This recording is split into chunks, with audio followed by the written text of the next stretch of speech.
Alright, what's up guys? Welcome back to another Path of Exile video here. We are doing the final Maven's Invitation, and this is the first time I've actually done it. Never really progressed this far in the end game, sad to say. But we are here now. I'm not really 100% sure. I think I can modify. You can't modify it with fragments, okay. But you can alch it, etc. So these are the mods on here. I thought I'd be able to put some fragments in there, but I guess you can't. So that's kind of misleading that it's got 4 slots in there. Let me know if I'm doing something wrong there, because I'm curious to know. It was hard to kind of find information on it exactly. First off, if you don't mind hitting that subscribe button, really appreciate it. Helps me out. We hit 1,100 subs recently. We're getting close to 1,200, so going for 1,200 subs. And with that out of the way, let's go ahead and jump into this. First off, the build. We'll cover the build a little more after.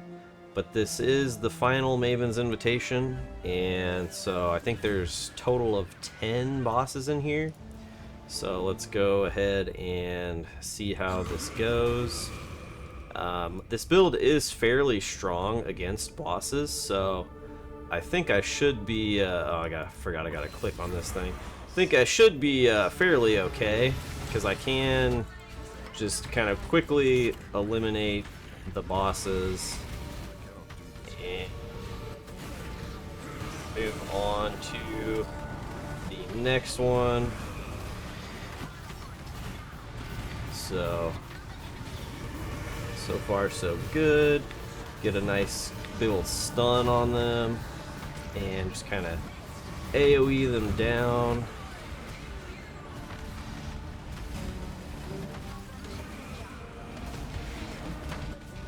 Right.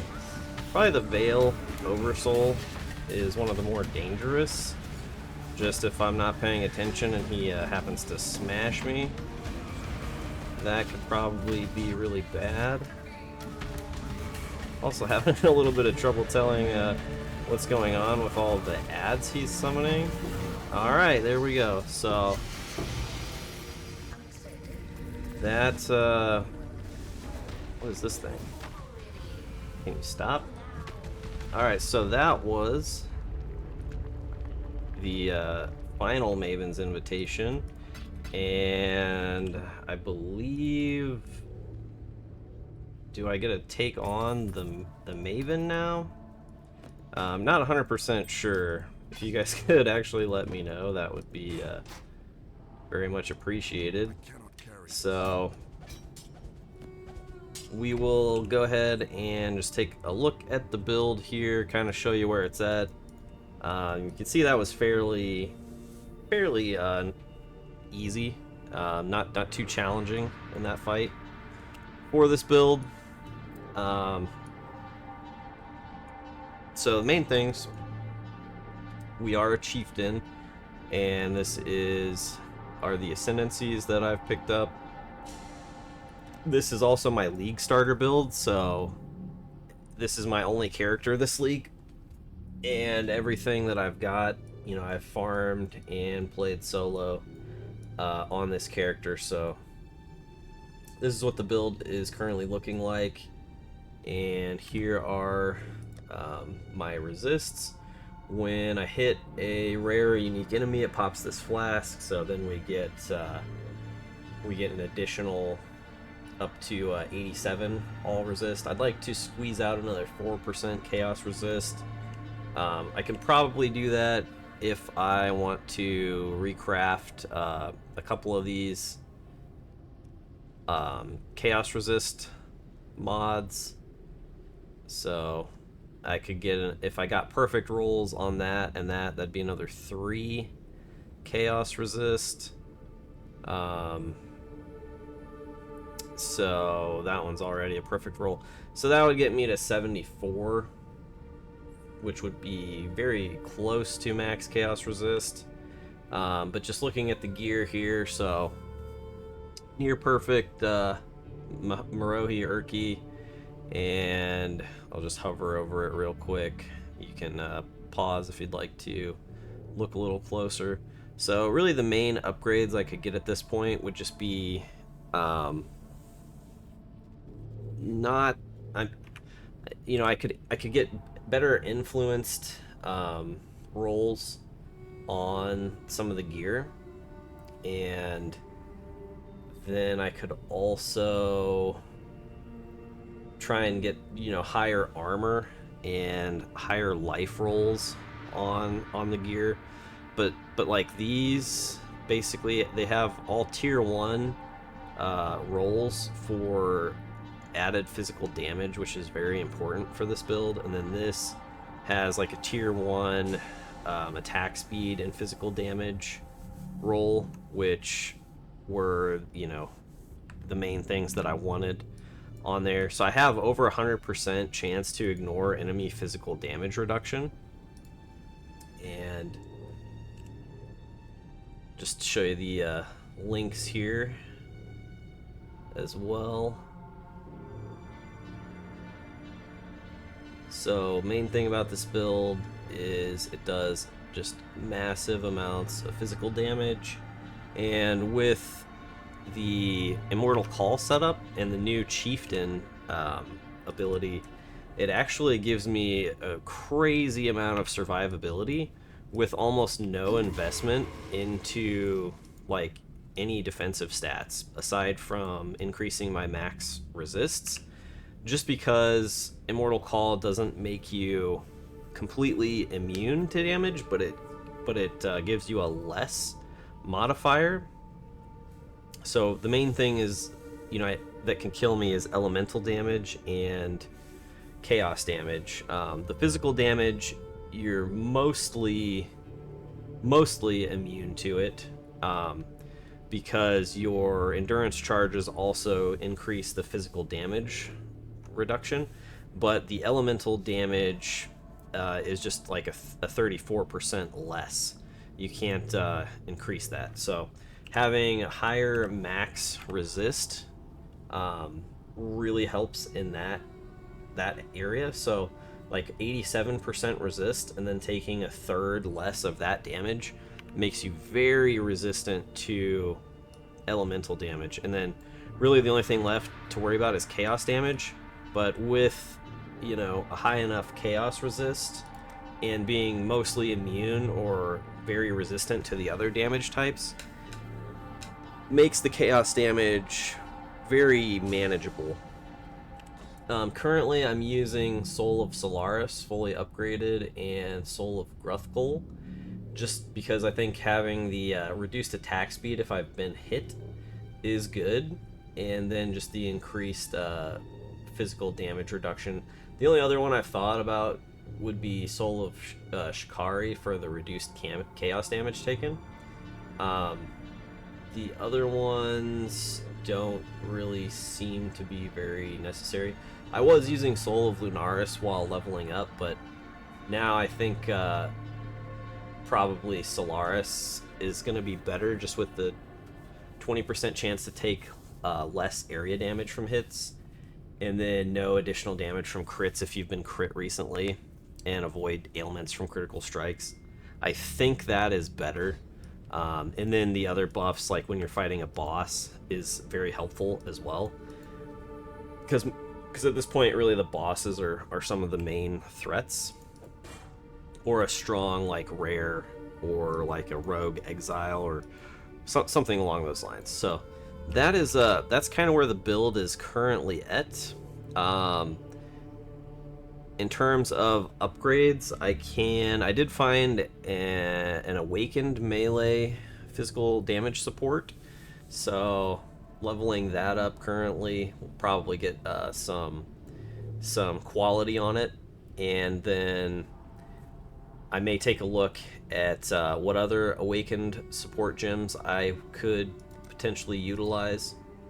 But in terms of gameplay, the setup is basically just, pop all my war cries, leap slam in, and then we Immortal Call. You can see the Immortal Call lasts quite a while, and just you can see how much uptime I have on it. So there's really only so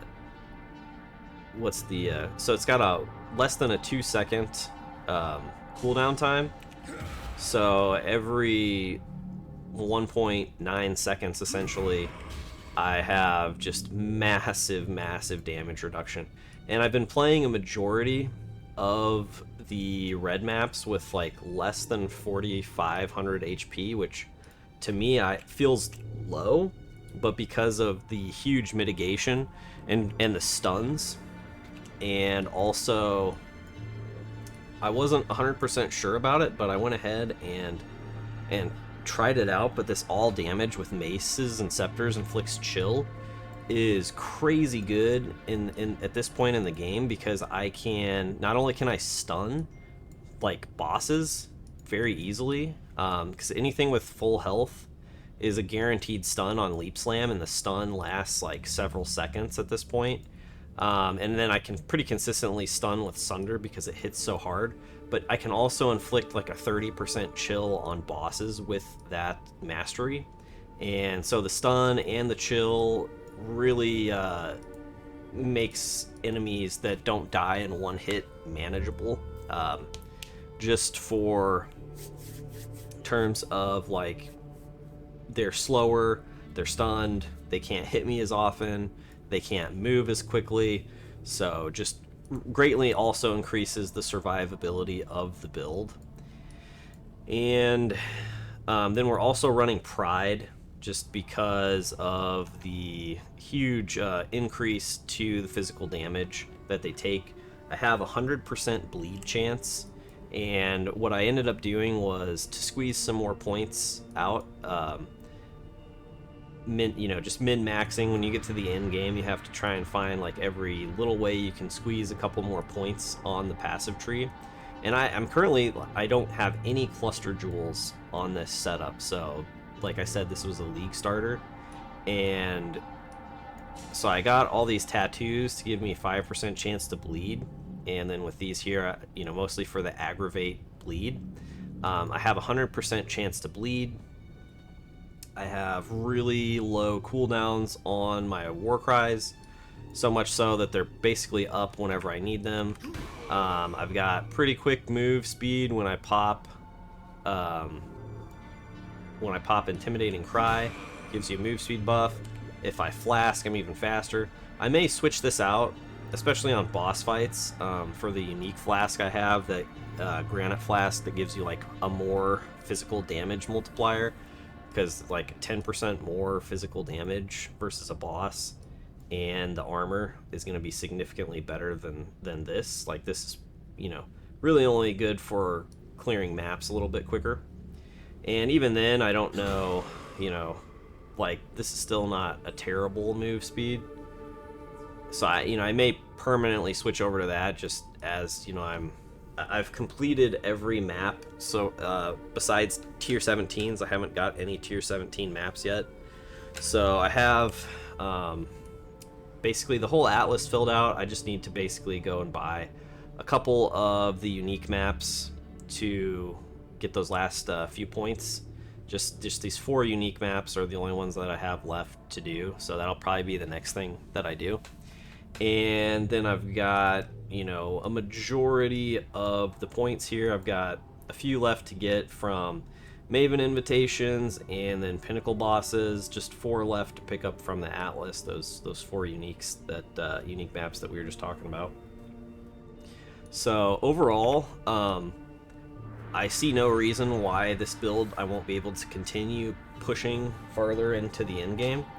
And kind of what I'm planning on doing is I'm going to spec out of these nodes here, so that'll give me 6 points back, and possibly I may possibly keep the, it's hard to really say, because I want to pick up like this jewel socket, probably this one and this one, and I can get jewels with +2 max fire resist, and that will count as like a +2 all resist.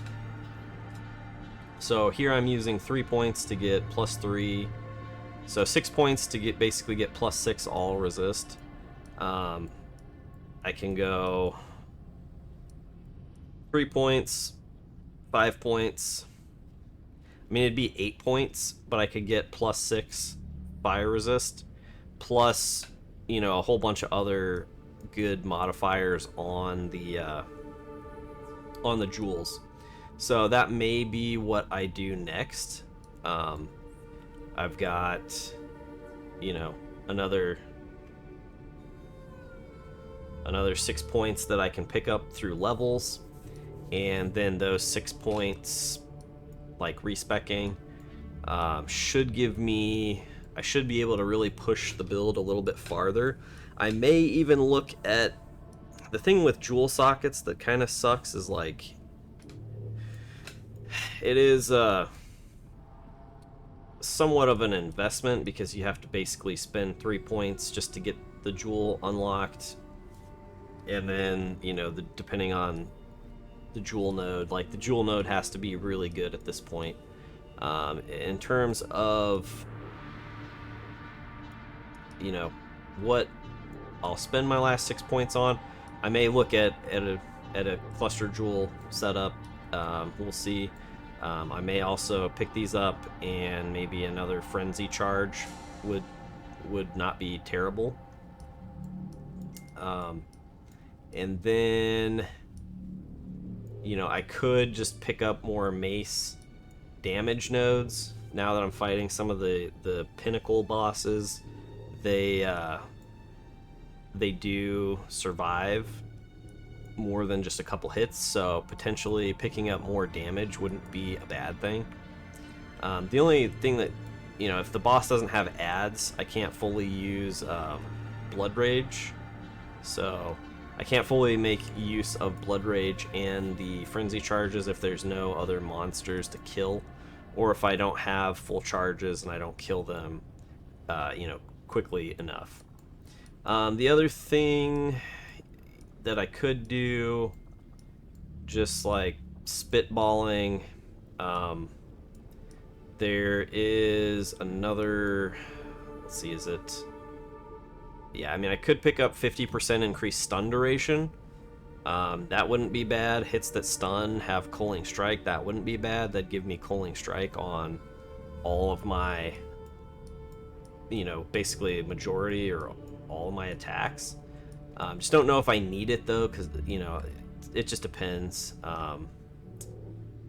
You know, there's just a lot of options that I have left.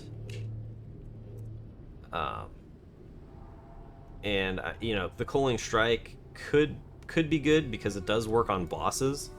It's just whether or not I can stun like a pinnacle boss is something that I guess I'm gonna have to, I mean, I guess actually, you know, now that I'm just kind of thinking out loud, because I do have, where is it?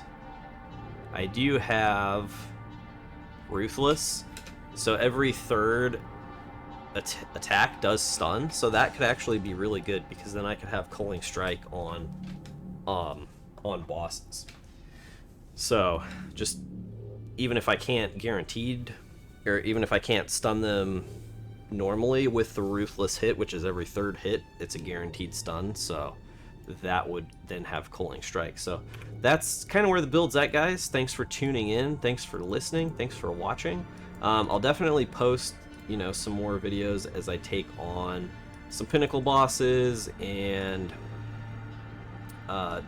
you know, probably when I get some tier 17 maps, I'll post, you know, what the build looks like in a tier 17 map, because I've never done one, and they're supposed to be significantly harder. So alright, enjoy, guys, and really looking forward to PoE 2. If you want to see some PoE 2 content when that comes out, and definitely going to be playing PoE 2, so just another reason to hit that subscribe button.